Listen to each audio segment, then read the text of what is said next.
Hey guys, what is going on? I am back again with another video, and shout out to everybody that supported my last video on how to produce like Vigro Deep. And in this video today, I'm going to be showing you guys how to mix and master that same track. So this is how to mix and master AmaPiano. Some of you guys requested this video as well, so I'm going to walk you guys through how I would mix and master a track like this. Okay, so if you're new here, consider subscribing. I have a lot of great content here, and we have such a big, dope community of producers here. So feel free to comment, feel free to drop a like, and welcome, welcome, welcome. Okay, so before jumping into this, I just want to say this quick that a lot of people misunderstand these videos, especially when it comes to technical things like mixing, like what I'm going to be doing now.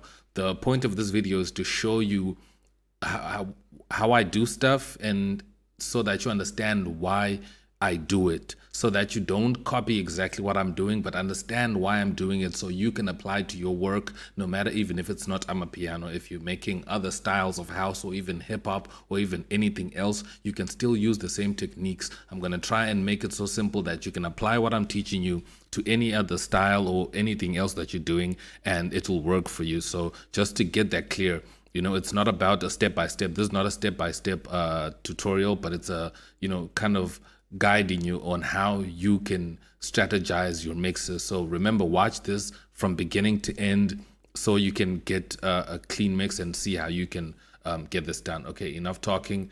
This is where the track is at the moment. Not so much arrangement.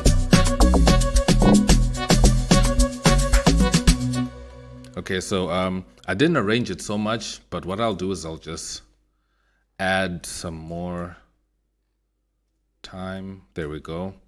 And maybe I can just split these channels. Okay, number 3, I'll just put it down here. Okay, why isn't it coming down? Come on, come down. Okay, was it number 5 or number 6? Okay, number 5 and number 6. Cool, I'll just split by channel, and then everything is on its own. Then I'll just delete here, just pick that up again, drop it there, and then duplicate, Control B, that's duplicate. And then I'm going to come to pattern 11, split by channel again.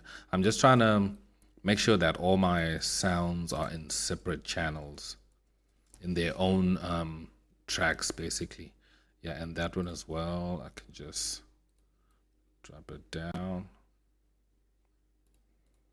Just split by channel, boom. Okay, which one was that? It was this one. Okay, there we go. Drop these back in. Control B. There we go. So now it actually looks much bigger. It looks like a bigger project, because when everything was rounded up, it wasn't looking so special. I'll just do random color. Okay, there we go. So before you start attempting a mix, you need to kind of listen to the music and try to figure out, are there any frequencies that are clashing? Are there any sounds that are not working together? How was the panning? And so forth, so you get an idea of where you're trying to go. So first and foremost, I just want to send all my tracks to mixer channels, so that I can mix them. Control L. I just select again and press Control L, and as you can see, everything is in here. So what I'm going to do right now is I'm going to send all my tracks into this number 1 insert, and then from there my whole track is going to go to my master. So this is going to be my mastering channel, not the master. The master is just going to stay clear. So what I'll just do is I'll just say mastering. So this is another thing that you can do if you wanna mix, if you wanna have a separate master channel. So I'll just go track routing, create submix, mastering, boom, and now everything is there. Okay, so everything that's green is feeding into that one. So let me change the color of that one into maybe a blue. Okay, so everything from here is feeding into that. So after it comes out of this, it goes into the master, which is this one. So you see, if I mute that one, everything goes off. Awesome. So now the first place I like to start is to check and see my overall level of my master.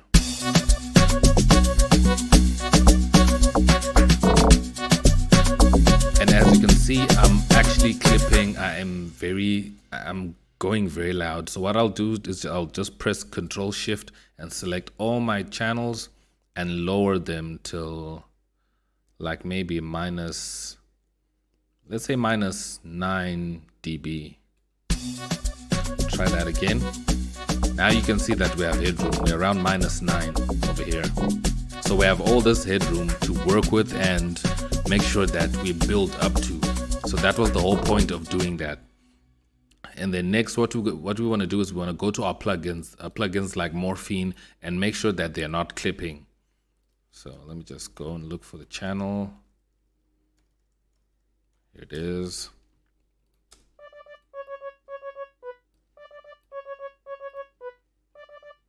Okay, there it is. I'm just going to give it a little bit more gain. Okay, so I think this this sound had some reverb in it, so I'm just going to send it to my reverb.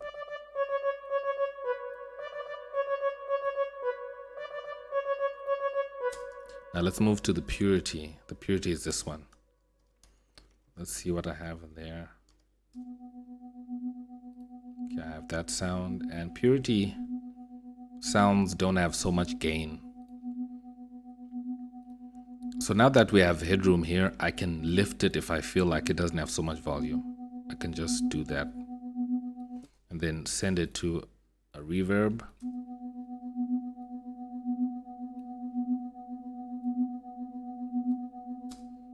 Okay, what else do we have? We have another Morphine here. Let's check that out. This one. Add a little bit more volume.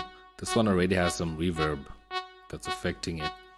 And I'm just going to switch that off and add my reverb. Not too much though.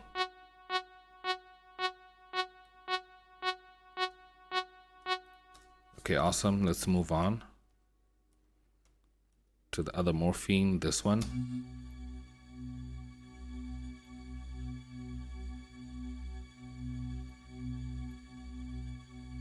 Just bring it up a little bit.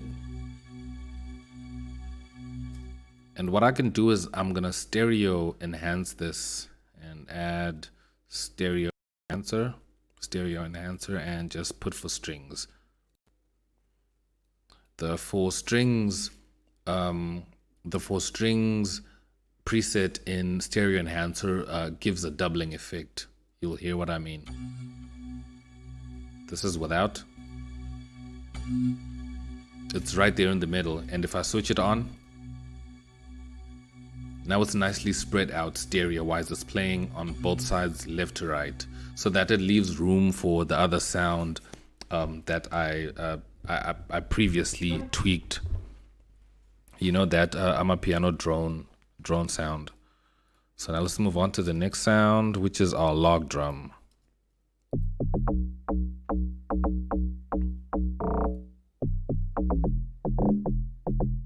So the thing with AmaPiano is that log drum is always the most prominent thing. It's even more prominent than the kick. That's why it does a lot of attack. So let me just make sure I raise it up a little bit.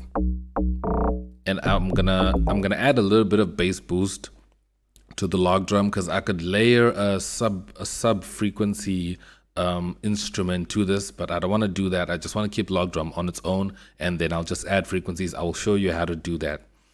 Matter of fact, let me do that now while we're still here on the log drum. So what I like to use to do this is R bass by Waves. Let me see if I can find it. Gravity, R Vox, R Verb. Okay, let me go this side.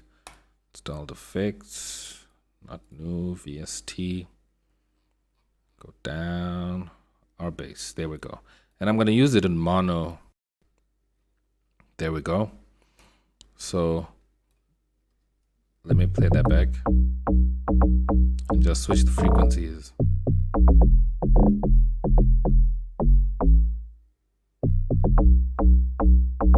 So this is without.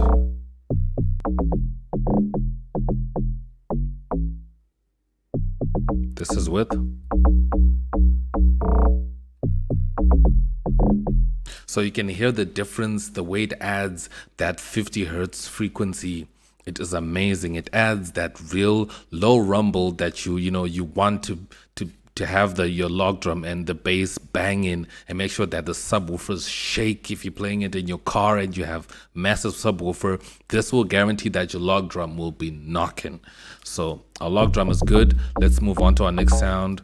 I think I have a B4, but I didn't play anything using the B4, so I think we're fine. Now let's move to mixing the drums. So I like to start with the drums first and see where my kick is at.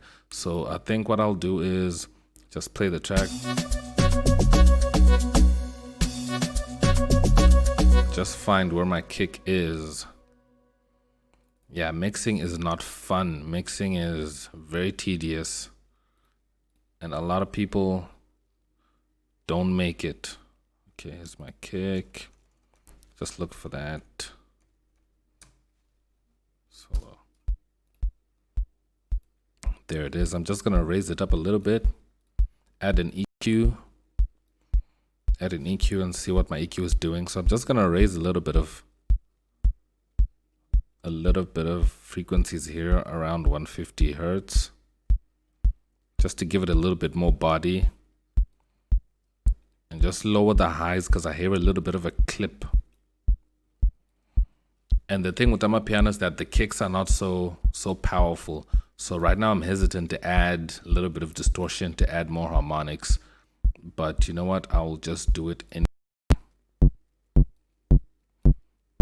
Let me mix a little bit.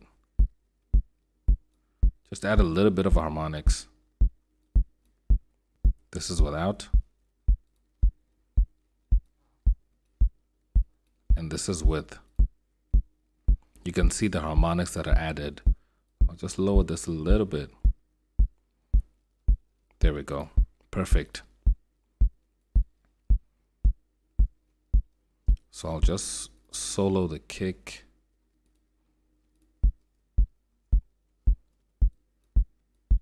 Now let's add the other sounds.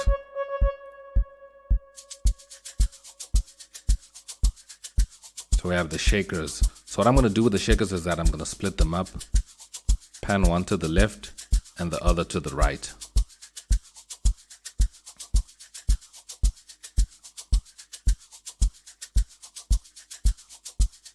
Right here.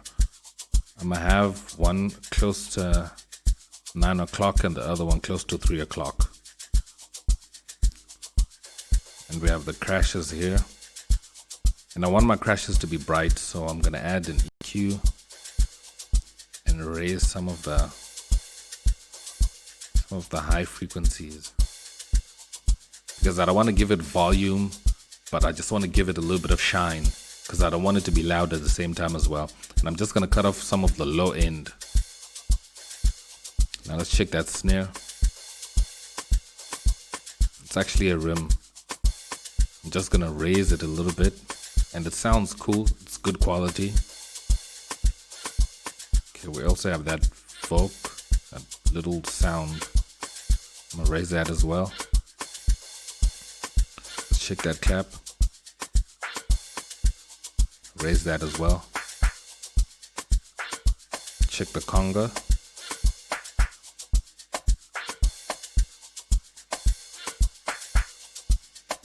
And I can hear that this conga has a bit of stereo imaging in it as well. And I like that, you know, gives it more character.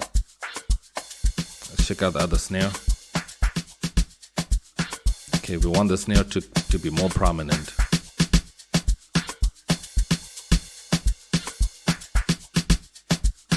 Okay, for this snare, I'm going to add compression to it. I'm going to add some compression to the snare just to make it more slap a little bit better. Just increase my ratio. There we go, and raise it again.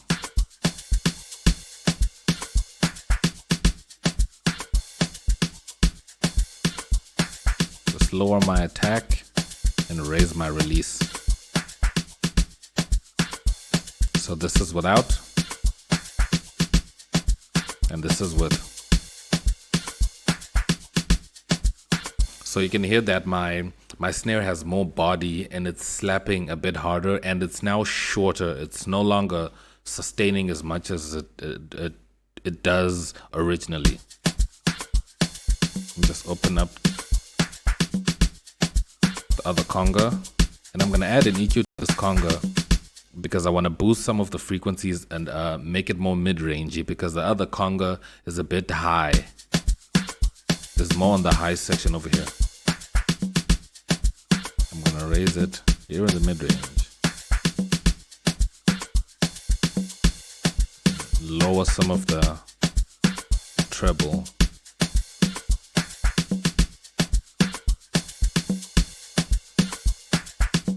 And lower some of the bass side as well.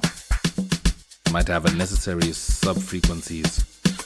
That sounds good. Let's add that other snare.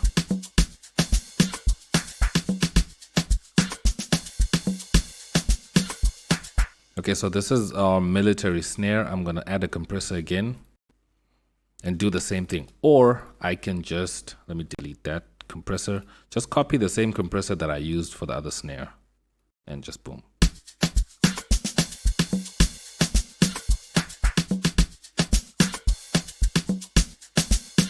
Just lower the threshold. Just raise the gain.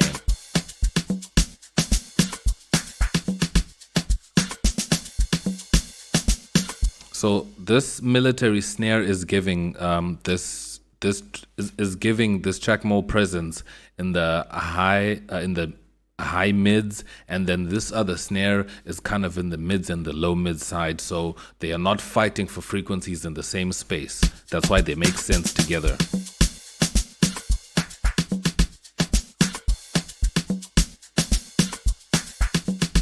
I think that sounds good. Now let me turn on my log drum.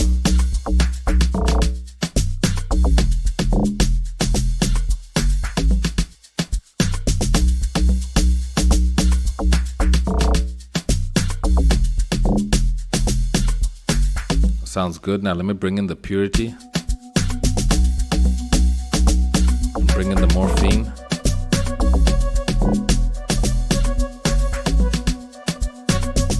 And bring in the sax. And bring in that other conga.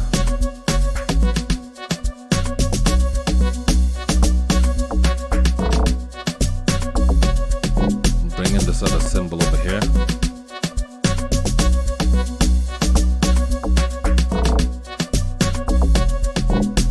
Lastly, the morphine.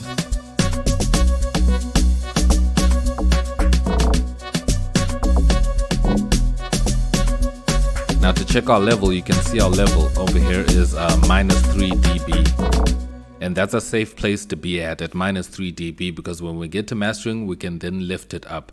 And AmaPiano is not a genre that is really tightly mastered, like in terms of having a real loud and tight master. It is powerful because the log drum is the most concentrated instrument out of everything, because people just want the log drum. They just want that bass line that hits in the clubs and, you know, in the cars and all that. So that's what we're going to concentrate on the master. But I think the mix sounds good enough.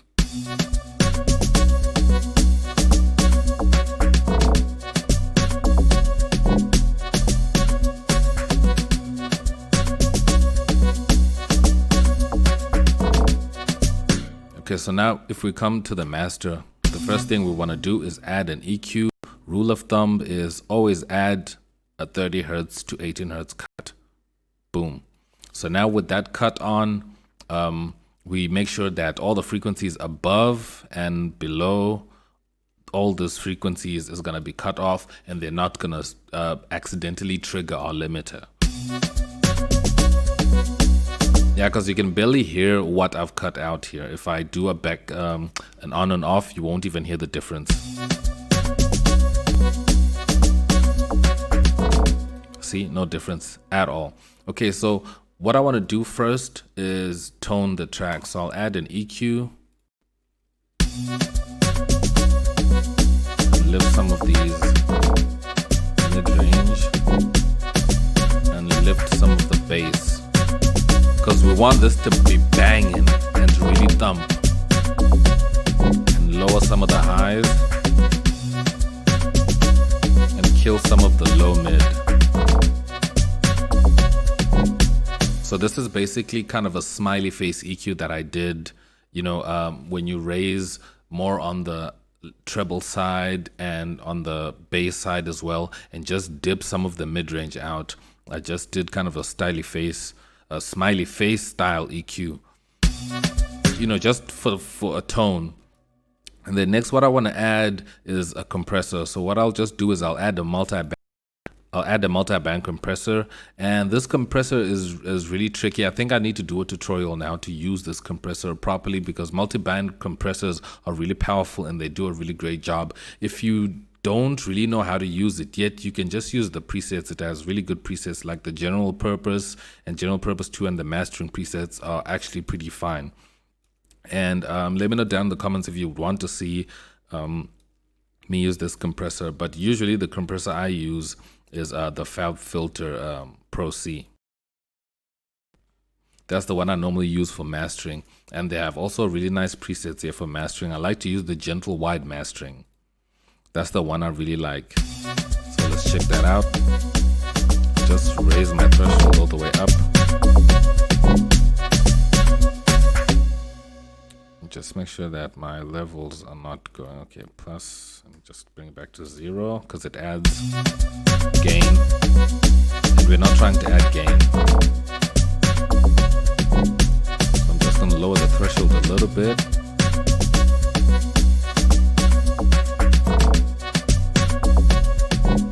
I think that's safe. And what I love about this is that you have this side chain, or you have basically a way you can tell it which frequencies to affect. And I'm just going to drag this to the right, and I just want it to affect everything from around 100 hertz and to maybe 10 hertz, and then it can leave some of this high-end information to really sparkle and shine through without being compressed, and some of this low end. And I'm sure it's gonna shine, because I want the log drum to be nice and loose. I don't want it to be too tight. But I just want to control my mid-range, because that's where a lot of drums and information is being concentrated on. So that's why I just wanted to affect here. That's why I love using the Fab Filter. But if you have another way you use to do the same thing that I did just now, to do, you know, more concentrated and focused compression, let me know also down in the comments how you do that and which compressor you use. But this is the way I use the Fab Filter Pro C4, because I love this function. So this is without and with. And that's what I love about mastering. It's subtle. It's not supposed to be something that is like night and day, you know, unless if you're now adding volume, of which right now I'm just controlling the sounds and not really adding volume yet. Now we're going to get to the point where we add volume. So now we just need to add a limiter. And the limiter I normally like to use is the Pro L, or I can use the L2 from Waves as well. It's also a nice it's also a very nice limiter. Or you can use the Fruity limiter itself, or Maximus. Maximus is actually pretty good, but I don't normally use it.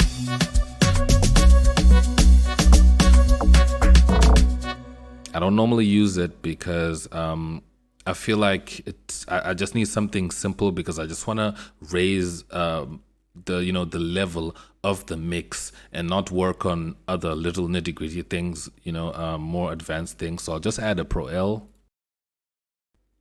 There we go. So an easy thing to do with the Pro L is you can just raise the gain.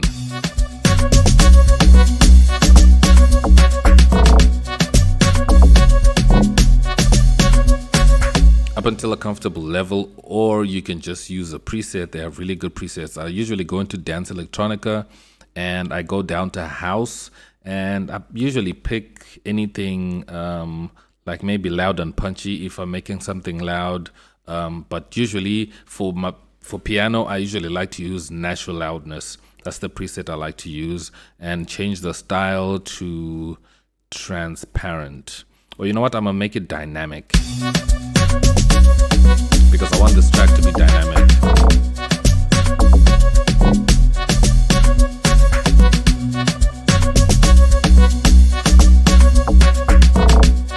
So as you can see, this is the gain reduction that's happening. So what this limiter is doing is that it's chopping everything that is going above 0 dB. So all the lines that you're seeing come down here, and the red lines that you're seeing here in the track is the level that is being chopped off by the limiter and not being allowed to go over 0 and stay in the nice and safe section.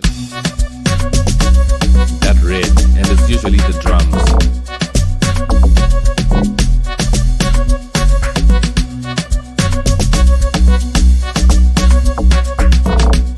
Okay, so this is without the mastering, and this is with.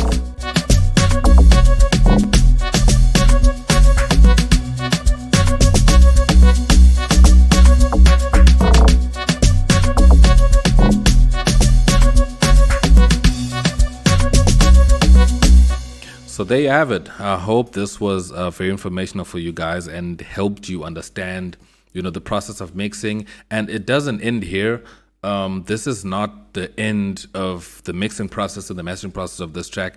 This was just an attempt. So in doing this, I'm gonna now play it in different speakers and different systems so I can hear how it's sounding, and then I can come back and adjust accordingly. If I go back and figure out that my snares are too loud or not too sharp, or any instrument is not in a place where I would like it to be, then I'll just definitely come back and alter it. So this is not the final print. I'm not going to render it out yet, you know, as of yet as the master. So it's a process. You have to keep attempting it. I can even save this as the first attempt and come back and do a whole clean mix, reset everything again, and do another copy, or even maybe 5 versions of the same track, and then pick one, and or maybe have other producers tell me which one they like the most, and the one that most producers like the most is going to be the final. So that's basically the process of mixing and mastering. I hope everything was clear. You can apply all these techniques to your own work, you know, in any of the style that you work.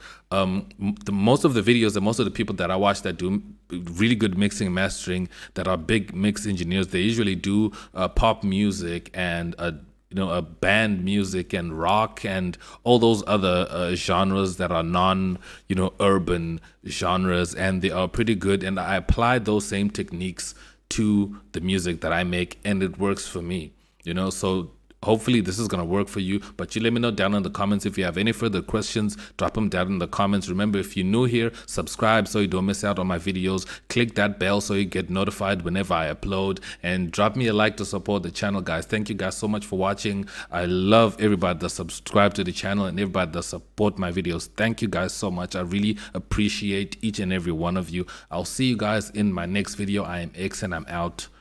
Peace.